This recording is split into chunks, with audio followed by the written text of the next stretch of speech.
नमस्कार, आप देख रहे हैं इंडिया न्यूज उत्तर प्रदेश उत्तराखंड। मैं हूं आपके साथ सौरभ त्रिपाठी। दरअसल योगी सरकार नवरात्रि पर दुर्गा सप्तशती पर रामायण पाठ करवाने का फैसला किया है। उसके लिए बकायदा हर जिले में सरकार पैसे देगी। योगी सरकार ने जिलाधिकारियों को निर्देश दिए हैं कि भगवान श्री राम के जन्मदिन पर रामायण पाठ का आयोजन किया जाए। इसको लेकर अब रिएक्शन भी सामने आने लगे हैं। कुछ लोग इसे सही कह रहे हैं तो कुछ लोग गलत। आज इसी मुद्दे पर जवाब तलाशने की कोशिश करेंगे कि क्या सरकार का ये फैसला कितना सही, कितना गलत।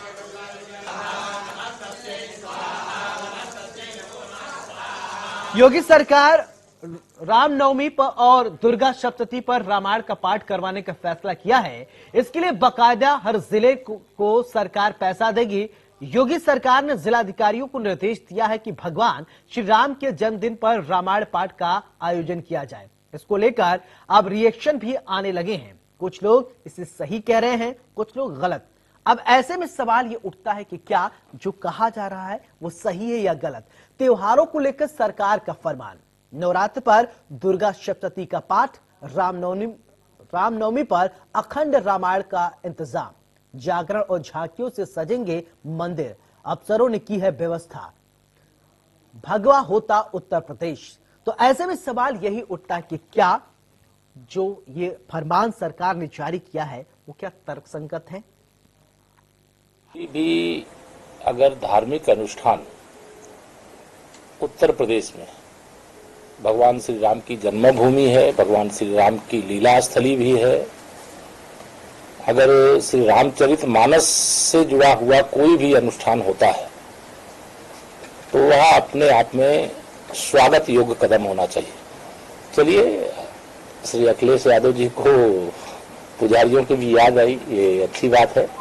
और हम लोग जो चाहे मंदिर के लिए हो, चाहे संस्कृति के लिए हो, चाहे कोई आयोजन के लिए हो, और चाहे कोई बाबा विश्वनाथ का धाम, श्री राम जन्मभूमि, माँ विंध्यवासिनी मैया का धाम, ऐसे धामों का, नैमिषारण्य धाम का विकास, प्रयागराज का विकास, चित्रकूट का विकास, तो यह विकास का कार्य सभी जो धर्म क्षेत्र हैं, तीर्थ क्षेत्र हैं, और वहाँ पर तीव्र गति से चल रहा है। और इसके कारण से उत्तर प्रदेश में जो पर्यटक है, धार्मिक पर्यटक है, उनकी भारी भरकम संख्या निरंतर आ रही, जिससे बड़े पैमाने पर रोजगार का सृजन भी होगा।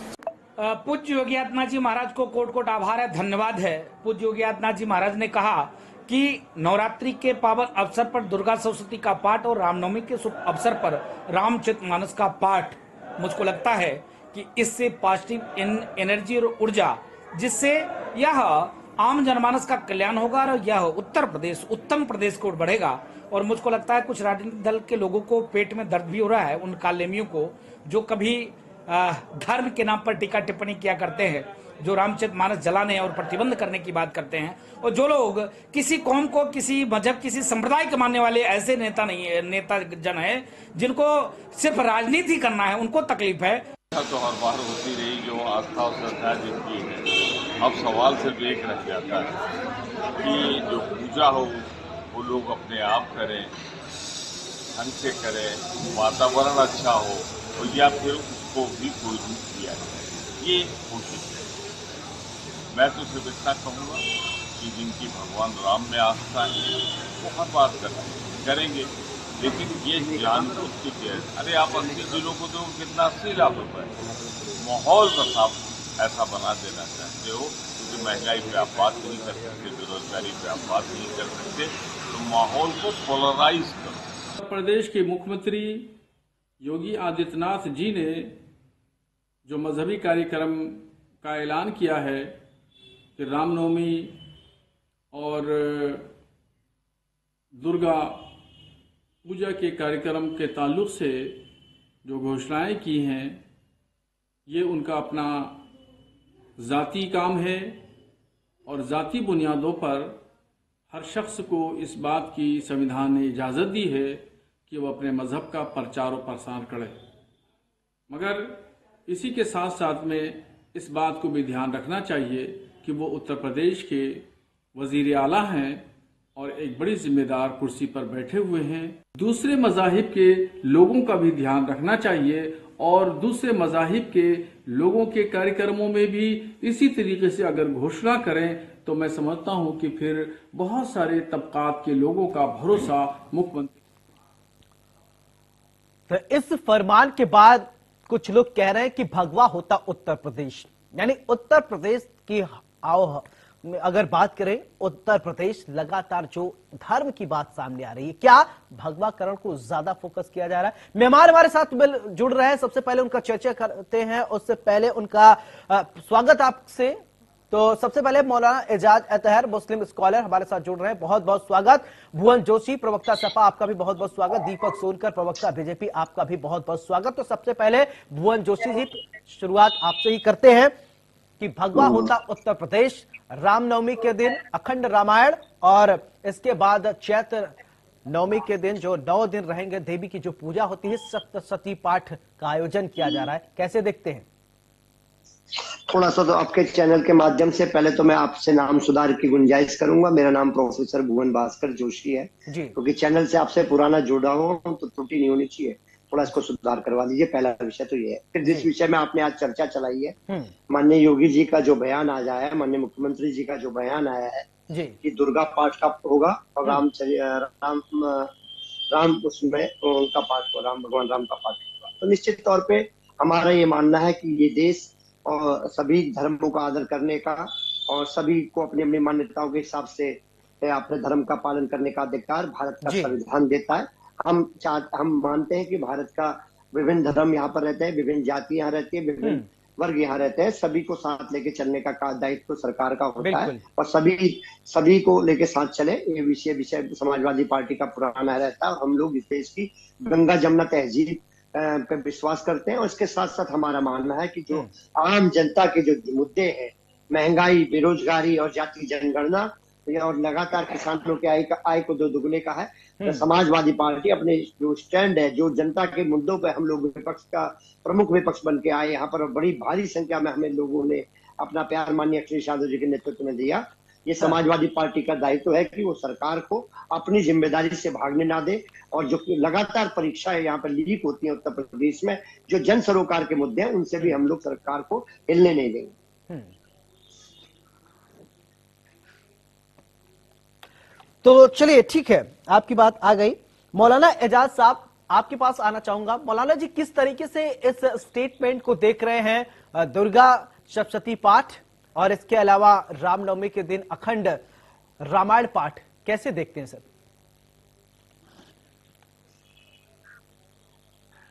आवाज आ रही? जी, आपकी आवाज आ रही सर, बोलिए आप। हाँ, देखिए, इसके अंदर भाई मामला ये हैगा कि ये हिंदुस्तान है और यहाँ के ऊपर हर धर्म को और हर धर्म में जो भी जिसको मानना चाहे उसके ऊपर देश में आजादी है। ऐसा नहीं है कि मजहब के मामले में कोई मनाही हो। जिसका जो मजहब को दिल चाहे उसको माने, इसके लिए हमारा संविधान कॉन्स्टिट्यूशन पूरी इजाजत देता है जी। अभी रामनवमी आ रही है, उत्तर प्रदेश के मुख्यमंत्री योगी आदित्यनाथ जी ने ऐलान किया है। ठीक है, मुख्यमंत्री हैं और योगी भी हैं, अगर उन्होंने ऐलान किया है तो बहुत अच्छी बात है, वो ऐलान करें। लेकिन बस हमारा उनसे यही कहना है कि देखिए, अभी कुछ दिन के बाद रमजान का पवित्र महीना आएगा, ईद की खुशी का त्योहार आएगा, बिल्कुल, उसके बाद मुहर्रम गम का महीना, जिसके अंदर हम इमाम हुसैन अलैहिस्सलाम का गम मनाते हैं, वो जमाना आएगा। तो आप जिस तरीके से इसका ध्यान रख रहे हैं, वैसे ही और जो दूसरे धर्म हैं, दूसरे समुदाय हैं, अभी आप उसी तरीके से ध्यान रखेंगे। यकीनन आप ध्यान रखते हैं, अब और ज्यादा अच्छी तरीके से इसको ध्यान रखें और इस सिलसिले में भी अपनी सरकार का पूरा सहयोग दें। जी ठीक है। दीपक जी, ठीक है, आपने दोनों प्रवक्ताओं को सुना, भुवन जी को भी सुना, मौलाना जी को भी सुना। उन्होंने कहा ठीक है, कोई बात नहीं, आपत्ति नहीं है। वहीं अगर एजाज साहब की बात करें, उन्होंने एक अपील भी की है। जिस तरीके से हिंदू धर्म को सम्मान दिया जा रहा है, उन्होंने कहा कि रमजान का महीना भी शुरू होगा तो उस धर्म को भी विशेष तवज्जो दिया जाए, उसका भी ध्यान दिया जाए।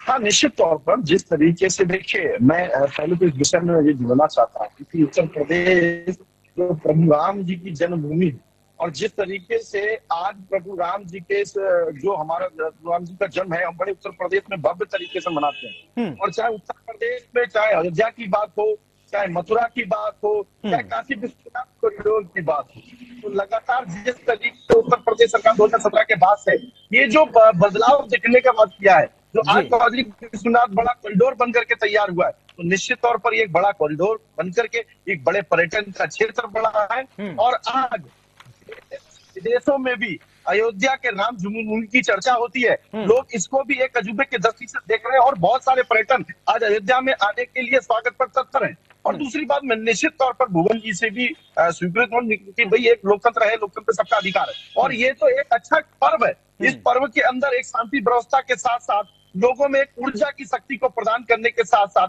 प्रभु राम की भक्ति में लीन होने के साथ साथ माँ दुर्गा की शक्ति में लीन होने के साथ साथ एक भव्यता जगेगी।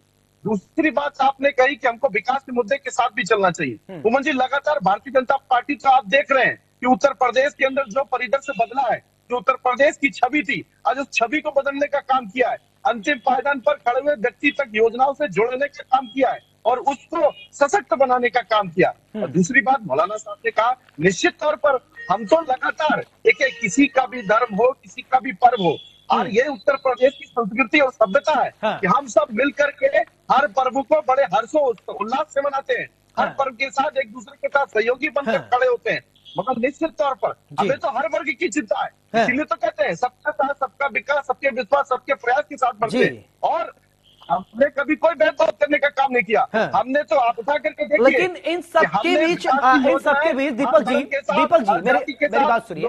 इन सबके बीच अखिलेश यादव ने एक ट्वीट किया है। ट्वीट में अखिलेश यादव जी ने लिखा है कि सपा सरकार के समय पुजारियों के लिए मानदेय दिया गया था और दर्शनार्थियों के लिए कई सुविधाएं उपलब्ध कराई गई थी। आज भाजपा सरकार ने न पुजारियों का मानदेय बढ़ाया है और न ही जनता के लिए सुविधाएं, बस धन उगाए के लिए नए नए तरीके ढूंढ रही है। ये अखिलेश यादव ने ट्वीट किया है और ट्वीट करके अखिलेश यादव ने बीजेपी पर आरोप लगाया है। इसका जवाब दीजिए, फिर प्रतिक्रिया भुवन जी से लूंगा। देखिए, अखिलेश जी उन्होंने कितना सनातन परंपरा को मानने का काम किया है और उनकी पार्टी के जो राष्ट्रीय महासचिव है, उन्होंने कैसे एक रामचरितमानस के गिरफ्त पर सवाल खड़ा करने का काम किया है, इस बात से ये बात साबित होती है। और कैसे उन्होंने समाज को कभी भी किस तरीके से उत्तर प्रदेश के अंदर, देखिए मैं एक बात बहुत स्पष्ट करना चाहता हूँ, उत्तर प्रदेश के अंदर समाजवादी पार्टी की भी सरकार रही, बसपा की भी सरकार रही और कितना परफॉर्मेंस देने का काम किया, ये जनता ने उस पर निर्णय दिया है। जनता ने उस परफॉर्मेंस को स्वीकार किया है। देखिए किस तरीके से लोगों के सनातन परंपरा को कैसे स्वीकार करने के लोगों ने काम किया, वो चीजों को समझा है। कैसे गरीबों, दलितों को, उनको शोषित वर्गों को कैसे उनको अपमानित करने का। ठीक है, ओके ठीक है। एजाज साहब आपके पास आना चाहूंगा। ठीक है, अखिलेश यादव ने एक ट्वीट किया। एजाज साहब आपसे प्रतिक्रिया लेना चाहूंगा। ठीक है, दीपक जी आपकी बात आ गई, फिर इसके बाद जोशी साहब के पास चलूंगा। भाजपा धर्म का बाजारीकरण कर आस्था का शोषण न करे, जन आक्रोशित है, ये कहना है अखिलेश यादव जी का। तो कैसे इस ट्वीट को आप देखते हैं एजाज साहब? क्या भाजपा धर्म का बाजारीकरण कर रही है, जो अखिलेश यादव ने आरोप लगाए हैं? नहीं, देखिए हम इस बात से सहमत नहीं है। जी,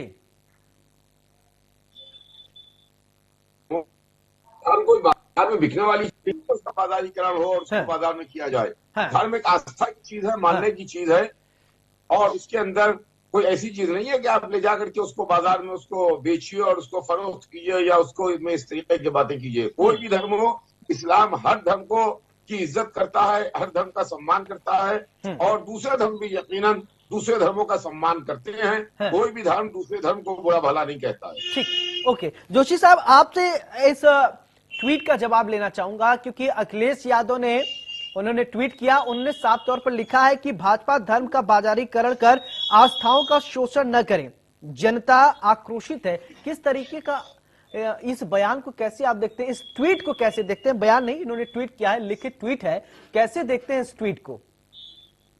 देखिए, हमारा जो माननीय नेता अखिलेश यादव जी ने कहा है, उन्होंने स्पष्ट कहा है कि इस देश सभी को अपने धर्म का आदर करने का हक देता है जी, लेकिन जब इसकी मार्केटिंग करी जाती है तो ये निश्चित तौर पे जो जनता पहले से ही बेरोजगारी परीक्षा लीक, किसान परेशान, महंगाई से परेशान, निश्चित तौर पर हर जाति, हर धर्म, हर वर्ग पहले से परेशान है।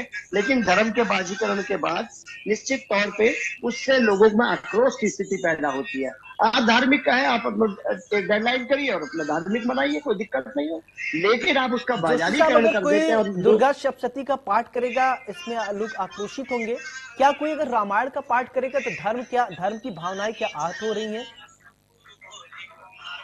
मैं इतना बोलना चाहता हूँ, कोई भी धर्म मानिए, क्योंकि भारत तो आपका जो धर्म है, आपको मानने का अधिकार आपका संविधान देता है। आप किस धर्म की पूजा करें, किस भगवान को माने, किस रूप में पूजा करें, ये अधिकार हमको संविधान देता है।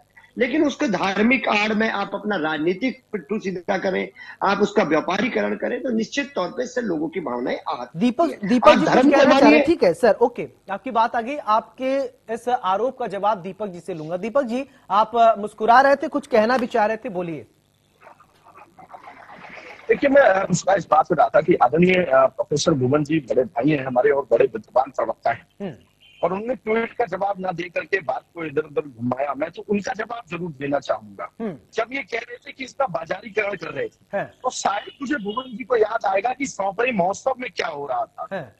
सैफई महोत्सव में कैसे गरीब जनता के पैसों का बाजारीकरण किया गया था, क्या सैफई महोत्सव में किस तरीके का व्यापारीकरण किया गया था, इसका जवाब भुवन जी दे देंगे। दूसरी बात, जिन्हें ट्वीट का सवाल खड़ा होता है, जब समाजवादी पार्टी की सरकार थी तब एक और या तो मस्जिदों का निर्माण किया जाता था, या तो उनके कब्रिस्तानों का बड़ा निर्माण किया जाता था, तब भुवन जी को ध्यान में नहीं आ रहा था, तब उन्होंने बता दी थी, और मंदिरों को तोड़वाने का काम किया जा रहा था। उस बात पर नहीं जाता हूँ, देखिए एक चर्चा है, सकारात्मक चर्चा में उस बात पर नहीं जाता हूँ, मगर इस बात को भी ध्यान में रखना पड़ेगा।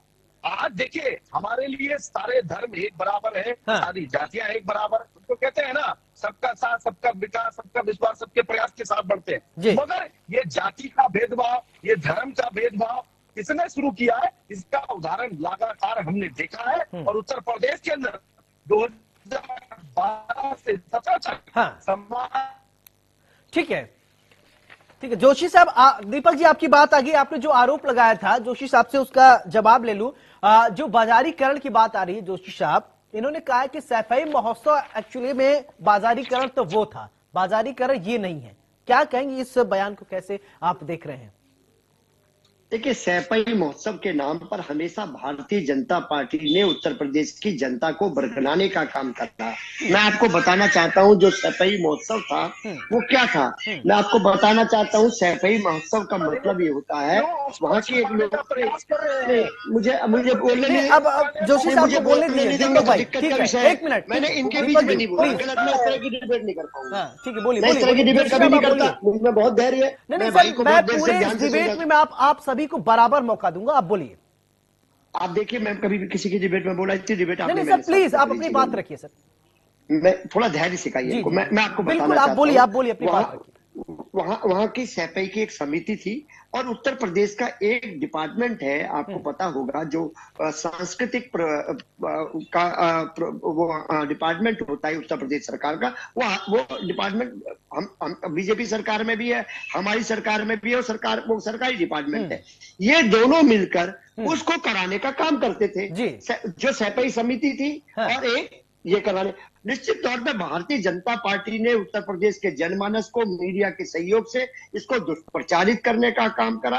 वो कला और संस्कृति को बढ़ाने का काम करते थे। आज आप कोई भी कला संस्कृति में काम करे, भारतीय जनता पार्टी, हमारे नेता माननीय अखिलेश यादव जी, बिल्कुल सबका साथ सबका विकास वाला बात है। ठीक है, एजाज साहब भी हैं, उनसे इसका प्रतिक्रिया लूंगा। एजाज, दीपक जी मैं आपके पास आऊंगा एक एक करके। एजाज साहब, आपसे दीपक जी ने जो सैफई की तुलना किया है आज के करंट स्टेटमेंट से जो इंप्लीमेंट होने वाला है, तो कैसे देख रहे हैं सैफई का, जहां एक तरफ महोत्सव, एक तरफ आज का जो अब होने वाला है रामायण रामचरितमानस का पाठ किया जाएगा, दुर्गा सप्तशती का पाठ किया जाएगा, इस दोनों का तुलनात्मक अगर किया जाए, दोनों को तुलना किया जाए, कैसे देख रहे हैं आप? फिर भाई देखिए, हम तो दोनों की तुलना नहीं करते। बिल्कुल, हम इसलिए दोनों की तुलना नहीं करते कि वो महोत्सव है, सैफई का महोत्सव है, और ये जो आपके रामायण का पाठ है, ये एक धर्म से जुड़ी चीज है, धार्मिक चीज है। लिहाजा इस समारोह को आप धर्म से न जोड़िए। हम लोग धर्म को अलग रखते हैं, समारोह को अलग रखते हैं। बिल्कुल ठीक है। दीपक जी, अब आप जवाब दीजिए। जी सर, जी जी सर, थैंक यू सर। धर्म अलग, देखिए, समारोह मुझे अलग। लगता है कि शायद सैफई महोत्सव का मंच आदरणीय भूपेश जी ने देखा नहीं था कि किस तरीके का वो मंच सजा था। देखिए, सबसे बड़ी बात होती है जनता के पैसा और उसका भाव, किस तरीके से उस भाव को लोगों तक पहुंचाने का काम करना। आज जिस तरीके से आप इस सनातन परंपरा को देखते हुए और इतने बड़े पर्व को मनाते हुए, और यही पर्व जो उत्तर प्रदेश में भगवान राम की बस जन्मभूमि 30 है, सेकेंड, उसमें अखंड रामायण 30 पाठ सेकेंड जाप में बस करते हुए, आप ये बता दीजिए सारे धर्म एक समान है, सबका सम्मान किया जाएगा, हिंदू मुस्लिम सिख ईसाई आपस में है सब भाई भाई, ये जो हमारे स्लोगन है उसको चरितार्थ बीजेपी जरूर करेगी। हाँ जी, हेलो। निश्चित तौर पर हम तो कर रहे हैं। जी चलिए, ठीक है। बीजेपी इस पूरे परिपाटी को लेकर चलेगी, सबका साथ सबका विकास, ये जो कहना है बीजेपी का, इसको इंप्लीमेंट भी किया जाएगा। मौलाना एजाज अजहर आपका भी बहुत बहुत शुक्रिया, भुवन जोशी प्रवक्ता सपा आपका भी बहुत बहुत शुक्रिया, दीपक सोनकर प्रवक्ता बीजेपी आपका भी बहुत बहुत शुक्रिया। तो ऐसे में आज चर्चा में बात ये हुई, योगी सरकार ने ये फरमान जारी कर दिया है। योगी सरकार ने कहा है कि आने वाले रामनवमी के दिन पाठ कराया जाएगा, अखंड रामायण कराया जाएगा, इसके अलावा नवमी के दिन सप्तशती पाठ का हर एक दिन पाठ कराएगा। जिलों में यह सर्कुलेशन जारी कर दिया गया है। अब देखना ये होगा किसी की धर्म आहत होती है या नहीं, क्योंकि बीजेपी सरकार ये कह रही है कि किसी का धर्म आहत नहीं होगा। वहीं एजाज साहब हमारे जो मुस्लिम स्कॉलर थे, उन्होंने कहा कि हमारा रमजान भी आने वाला है, रमजान को भी तवज्जो दिया जाए। बहरहाल इस बड़ी बहस में मेरे साथ फिलहाल इतना ही। नमस्कार।